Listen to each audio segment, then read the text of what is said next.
ফটক ফাঁক। গুপ্ত গুহা। ফটক ফাঁক।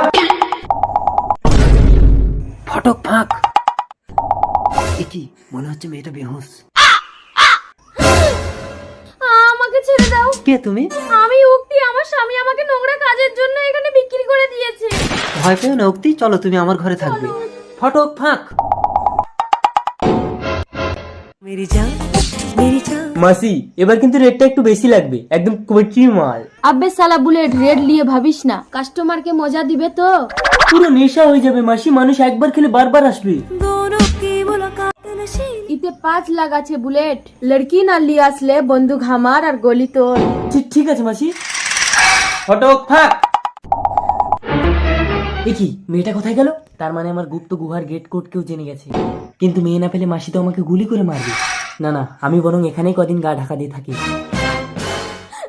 কেঁদো না উক্তি, এগুলো কোনো ব্যাপারই না। তাছাড়া আমি তো তোমাকে বিয়ে করব। সত্যি তুমি আমাকে বিয়ে করবে বাবলা? চলো তোমাকে মন্দিরে গিয়ে বিয়ে করব। চলো।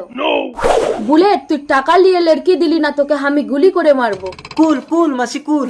কিরে বাবলা, কোনো লড়কি আছে নাকি? মাসি বাংলার বধূ, যেন বুক ভরা মধু। পুরা 10 লাখ। ঠিক আছে মাসি। এই মন্দিরে আমাদের বিয়ে হবে? হ্যাঁ উল্কা, তুমি ভেতরে যাও, আমি এক্ষুনি আসছি। তাড়াতাড়ি আসবে বাবলা। ওফ क्या माल है, বাবলা সবকিছু সমঝা দিয়েছে তো। মাসি আমি রংলাল, শুনলাম নাকি নতুন আইটেম এসছে। ও মাই গড মাসি, এ তো রসে ভরা রসের দানা দাও মাসি। হে লড়কি, বাবলা তোকে 10 লাখ টাকায় আমার কাছে বেচে দিয়েছে। রংলাল কিছু মনে লিবে না, নতুন তো সেট হতে একটু সময় লিবে। নো প্রবলেম মাসি, আমি সেট করে নিচ্ছি, তুমি যাও। সুন্দরী আমি তোমার বউ এ কথা কাউকে বলবে না। প্রেমের ছলনা করে কচি কচি মেয়ে নিয়ে ঘরে আসবে, আমি ঘরে থাকবো না, তারপর ওদের পাচার করে দেবে। বাহ বাবলা বাহ। উল্কা এ লড়কি চল। মাসি ভাই, আমি কিন্তু আরো মেয়ে নিয়ে যাব তোমার কাছে। বউ, গুপ্ত গুহায় গিয়ে আর কোনো মেয়ে পাওয়া যায় কি দেখি। ঠিক আছে যাও। ফটক ফাঁক। ফটক ফাঁক। তুই মাসির সাথে পাঙ্গা লিবি বুলেট?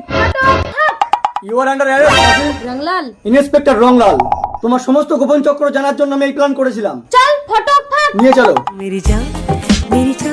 স্বামী, আমার তো ক্যান্সার হয়েছে, আমি আর বাঁচবো না গো। তোমাকে ছেড়ে আমি কি করে থাকবো পুষ্পা? তোমাদের মতো পুরুষকে আমি ভালো করে চিনি। আমি মরে গেলে তুমি ঠিক আরেকটা বিয়ে করে নেবে। কি, তুমি আমাকে বিশ্বাস করছো না?